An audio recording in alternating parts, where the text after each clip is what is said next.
গুৱাহাটীৰ হেঙেৰাবাৰীত বিধ্বংসী অগ্নিকাণ্ড আৰু অগ্নিদগ্ধ হৈ নিহত হৈছে এজন ৰোগাক্ৰান্ত বৃদ্ধ। নিহত হৈছে ধেমাজিৰ ৯৪ বছৰীয়া ধৰ্মেশ্বৰ বনিয়া। জ্বলি চাৰখাৰ হৈ যায় এখন গাড়ী আৰু দুখন বাইক। কালী মন্দিৰৰ সমীপত এই অগ্নিকাণ্ড সংঘটিত হৈছে। এটা ভাড়াঘৰত সংঘটিত হয় অগ্নিকাণ্ড। ঘৰটোত কন্যাৰ সৈতে বাস কৰিছিল ধৰ্মেশ্বৰ বনিয়াই। আৰু এই পৰ্যন্ত স্পষ্ট হোৱা নাই অগ্নিকাণ্ডৰ কাৰণ। আমি জনাইছোঁ এটা অত্যন্ত শোকাকুল এটা খবৰ। হেঙেৰাবাৰীত এই অগ্নিকাণ্ড সংঘটিত হয়। হেঙেৰাবাৰীত এই অগ্নিকাণ্ড সংঘটিত হয়। জ্বলি চাৰখাৰ হৈ যায় এখন বাহন, দুখন বাইক আৰু লগতে অগ্নিদগ্ধ হৈ মৃত্যু হয় এজন ৰোগীয়া বৃদ্ধৰ। তেওঁৰ নামটো আমি ইতিমধ্যে জনাইছোঁ। গুৱাহাটীৰ হেঙেৰাবাৰীত এই বিধ্বংসী অগ্নিদগ্ধ হৈ এজন লোক নিহত হয়। আমি পোনপটীয়া সম্প্ৰচাৰ যাব বিচাৰিছোঁ। আমাৰ সতীৰ্থ সাংবাদিক মাধৱজ্যোতি আছে। মাধৱ, আপোনাৰ ওচৰলৈ গৈছোঁ। কেনেকৈ সংঘটিত হ'ল এই অতি কৰুণ ঘটনাটো, ভয়ংকৰ ঘটনাটো? কিবা তথ্য পোহৰলৈ আহিছে নেকি?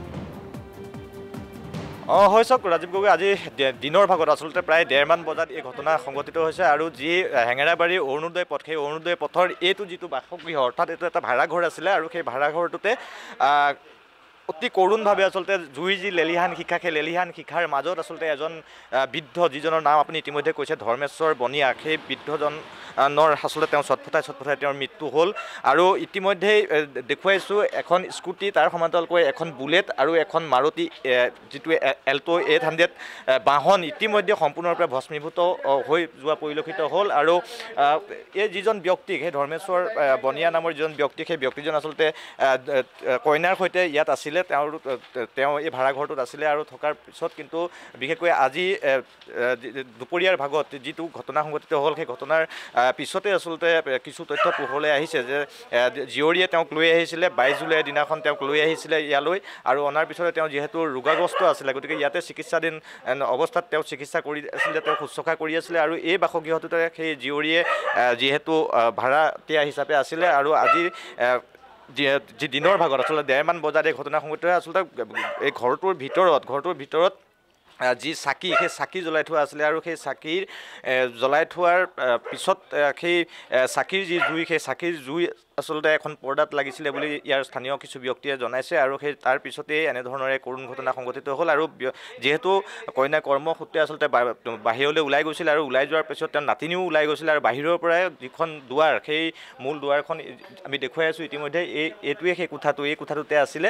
আৰু বাহিৰৰ পৰা যিহেতু বন্ধ কৰি থৈ যোৱা হৈছিলে, আৰু তাৰ বাবে আচলতে সেই অগ্নিকাণ্ড সংঘটিত হোৱা সময়ত বৃদ্ধজনে দুৱাৰখন খুলিব নোৱাৰিলে। আৰু খুলিব নোৱাৰাৰ বাবে আচলতে ভিতৰতে আবদ্ধ হৈ থাকি এনেধৰণে আচলতে কৰুণ যি মৃত্যু, সেই কৰুণ মৃত্যুক সাৱটিবলগীয়া হ'ল। আৰু ইতিমধ্যে দেখুৱাইছোঁ কেইবা লক্ষাধিক টকাৰ আচলতে সা সম্পত্তি ভস্মীভূত হৈছে। তাৰ সমান্তৰালকৈ এখন বাহন আমি ইতিমধ্যে দেখুৱাইছোঁ। এই বাহনখন ইতিমধ্যে জ্বলি ছাই হৈ গৈছে। তাৰ সমান্তৰালকৈ এখন বুলেট, আমি বুলেটখনো এই মুহূৰ্তত দেখুৱাইছোঁ। সেই বুলেটখন আৰু এখন স্কুটি, ইতিমধ্যে এই তিনিখনকৈ বাহন সম্পূৰ্ণৰূপে ভস্মীভূত হৈ যোৱা পৰিলক্ষিত হ'ল। আৰু এই যি ঘটনা, এই ঘটনাই আচলতে চাঞ্চল্যৰ সৃষ্টি কৰিছে। কিয়নো জুইৰ ইমানেই লেলিহান শিখা আছিলে, সেই লেলিহান শিখাই আচলতে সকলোকে আচলতে ভয়াতুৰ কৰি দিলে পৰিলক্ষিত হৈছিলে। দাদা, অকণমান আপোনাৰ কাষলৈ আহিছোঁ।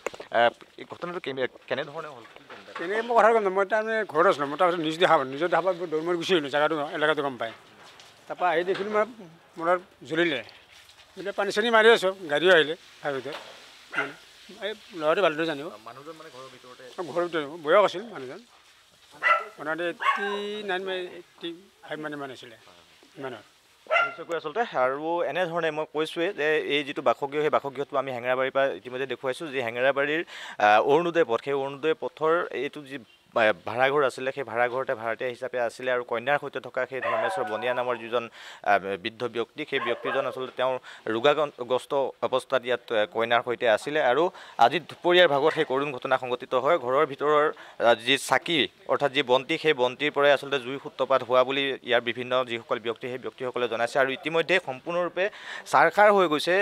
ইতিমধ্যে আমি দেখুৱাইছোঁ চাওক বাসগৃহৰ ভিতৰৰ যি দৃশ্য, সেই বাসগৃহৰ ভিতৰৰ আমি দৃশ্য দেখুৱাইছোঁ। সম্পূৰ্ণৰূপে ভস্মীভূত হৈছে বাসগৃহটো। আৰু এতিয়াও এই মুহূৰ্ততো আচলতে বাসগৃহটোৰ যিসমূহ ৱাল সেই ৱালসমূহ এই মুহূৰ্ততো আচলতে গৰম হৈ থকা পৰিলক্ষিত হৈছে আৰু ইতিমধ্যে ইয়াৰ স্থানীয় যিসকল ব্যক্তি সেই স্থানীয় ব্যক্তিসকলে এতিয়াও ইয়াত পানী মাৰি থকা পৰিলক্ষিত হৈছে ইতিমধ্যে দিছপুৰ আৰক্ষী আৰু অগ্নিনিৰ্বাপক বাহিনীৰ ঘটনাস্থলীত উপস্থিত হোৱাৰ পাছতে যিটো মৃতদেহ সম্পূৰ্ণৰূপে আচলতে ছাই হৈ গৈছিল সেই মৃতদেহটো লৈ গৈছে ইতিমধ্যে মৰণোত্তৰ পৰীক্ষাৰ বাবে আৰু এনেধৰণে আচলতে আজি দুপৰীয়াৰ ভাগত এই যি কৰুণ ঘটনা সেই কৰুণ ঘটনাৰ সংঘটিত হ'ল আৰু ইমানেই ভয়ংকৰ আছিলে যে ইয়াৰ কাষৰীয়া যিসকল ৰাইজ সেই কাষৰীয়া ৰাইজে কিন্তু যথেষ্ট আচলতে ভয়ত ধন্যবাদ জ্ঞাপন কৰিছোঁ সবিশেষ তথ্য দিয়াৰ বাবে কিন্তু এই ঘটনাই এতিয়া শোকাকুল পৰিৱেশৰ সৃষ্টি কৰিছে হেঙেৰাবাৰী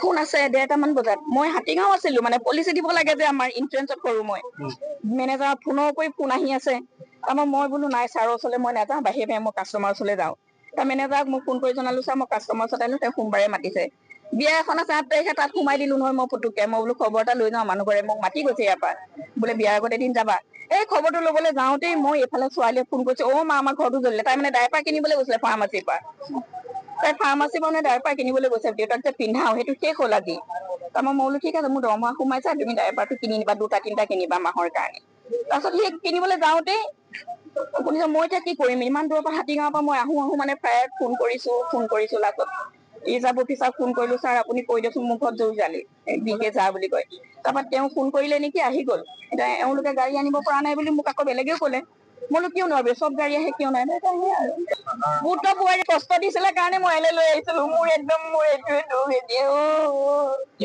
ইমান ভাল মানুহটো সা সম্পত্তি গোটেইবোৰ এদি ভোগ কৰে বোৱাৰীয়ে কিন্তু বোৱাৰীয়ে ল'ৰাক চাব নিদিয়ে মৰিবই কিহৰ কাৰণে ডক্টৰ ট্ৰিটমেণ্ট কৰিব লাগে বোৱাৰীয়ে কয় কিহৰ কাৰণে চুক অপাৰেশ্যন কৰিব লাগে বোৱাৰী এনেকে কয় মোক মাৰিছে গচকি মাৰিছে এদিন মোক ধৰি লৈ বিচনা কিয় পাই নিদিয়ে মই এবাৰ বিচনা কিনি লৈ যাওঁ তেতিয়া খুৱাবলৈ ধুনীয়াকে খুৱাই দিওঁ তাৰ বহুত ধনী মানুহ